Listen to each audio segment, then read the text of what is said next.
Datuk Willy Mongin menggesa rakyat Malaysia supaya menghormati makanan kaum lain dan menghentikan sikap menghina khususnya terhadap makanan berasaskan daging babi.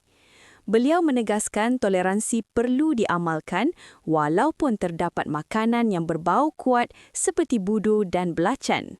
Menurutnya, sikap saling menghormati penting untuk menjaga keharmonian negara dan membangunkan Malaysia secara bersama selaras dengan titah Yang di-Pertuan Agong. Saya juga ingin memberi pesan kepada rakyat Malaysia supaya mereka tidak mencaci makanan bangsa lain. Saya melihat di sosial media ramai yang mengatakan bahawa babi itu kotor, busuk dan sebagainya. Mereka tidak menghormati makanan orang lain.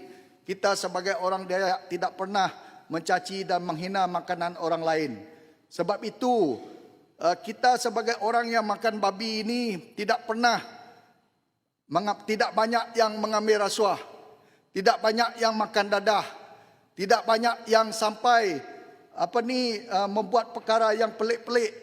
Tapi kita dituduh makan babi dan kita tidak menjadi orang bertamadun. Saya rasa ini perlu dihentikan oleh rakyat Malaysia, oleh mana-mana pihak. Sebab kita perlu menghormati makanan orang lain. Walaupun babi itu busuk, busuk lagilah budu dan belacan. Tapi kita tidak pernah menghina. Jadi kita saling menghormati untuk menjaga dan mendengar titah Duli Tuanku supaya kita hidup harmoni di dalam negara Malaysia ini. Jangan kita mencari pasal. Sebab negara ini boleh dibangunkan dengan bangsa yang bekerja secara bersama. Kita banyak peluang untuk kita membangunkan negara kita. Kita lihat negara sekitar kita.